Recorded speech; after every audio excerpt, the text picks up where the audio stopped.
Hello বন্ধুরা, welcome শাওলিস ডায়েরিতে। আশা করি তোমরা সবাই ভালো আছো আর তোমাদের ভালোবাসায় আমিও ভালো আছি।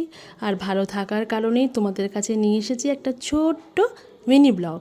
আর এই দেখো আমার সাজুগুজু আর মুখ নাড়াচাড়া দেখে বুঝতেই পারছো যে আমি একটা ইনভাইটেশনে গেছি। হ্যাঁ বন্ধুরা, আমার পাড়ারই আমার নাতি বলতে পারো, তার ছিল ফার্স্ট বার্থডে।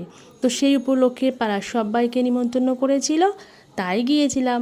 আর এখন আমি দেখো ভাতটা মেখে নিচ্ছি খুব সুন্দর ভেজ ডাল দিয়ে। তার আগে অবশ্যই খেয়ে নিয়েছি ফিশ ফ্রাই। আর খাওয়া দাওয়া যে দারুণ জম্পেস হয়েছিল সেটা বলার অপেক্ষায় রাখে না। আর আমার একদম ফেভারিট, সব থেকে প্রিয় বলতে পারো কাতলা মাছ, আর দই কাতলা হয়েছিল। তারপরেই তো সেই মোক্ষম মাটন মাটন মাটন। উফ, কী যে অপূর্ব রান্নাটা হয়েছিল। আর দেখো হাত দিয়ে খুব অনায়াসেই ছেড়ে যাচ্ছিল মাটনটা। সত্যি কথা বলতে কি, অনুষ্ঠান বাড়িতে গিয়ে মটন খাবো না এটা হতেই পারে না। বাড়িতে বলতে পারো ডায়েট আর দামের চক্করে মটন তো আনাই হয় না। তাই অপেক্ষা করে থাকি কবে একটা নিমন্ত্রণ পড়বে আর কবজি ডুবিয়ে খাবো। কিন্তু না বন্ধুরা, বেশি খেতেই পারলাম না।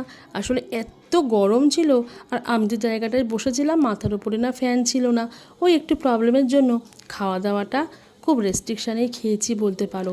রেস্ট্রিকশান কেন বলছি, এই দেখো আমার সামনে যে বসে আছে বারবার খালি বলছে, মা এটা খেও না ওটা খেও না, তোমার কিন্তু শরীর খারাপ হবে। হ্যাঁ বন্ধুরা, জানো তো বিগত বেশ কয়েকটা অনুষ্ঠান বাড়িতে গিয়েছি, আর ওই যে পেটের খিদেই চোখের খিদেই একদম গোগ্রাসে গিলেছি। আর তারপর বাড়িতে এসে যে কী শরীর খারাপ। অ্যাকচুয়ালি আমার হার্টের কন্ডিশনের জন্য ডাক্তার আমাকে মটন খেতে বারণই করেছে, কিন্তু ওই যে লোভ সামলাবো কী করে। আর এই দেখো অবশেষে চাটনি, দই, মিষ্টি, পাঁপড়, সরি দই তো ছিল না, রসগোল্লা আর কালাকাঁদ সেগুলোও এসে গেল। যে বন্ধুরা এখানে ফটোশ্যুট চলছে, ওই যে অফ হোয়াইট আর বটল গ্রিন কালারের পাড়ালা শাড়ি পরে আছে, ওরই হচ্ছে ছোট্ট ছেলের জন্মদিন। তো অবশেষে ভাবলাম না যাওয়ার সময় এই জায়গাটা খুব সুন্দর লাগছে, এখানে একটু ভিডিও করে নিই।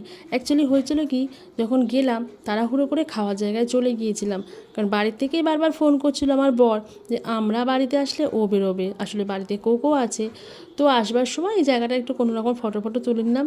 তখন মাথায় ছিল না যে ব্লগ করব।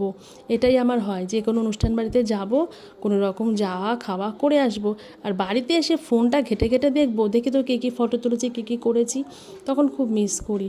আর সত্যি কথা বলতে কি এখন ভাবছি যে না ভিডিওটা করলে ভালোই হতো। তো আসবার সময় দেখলাম আবার ঠান্ডা পানির ব্যবস্থা ছিল, তো সেটাকে বাড়ি চলে আসলাম বন্ধুরা। টাটা।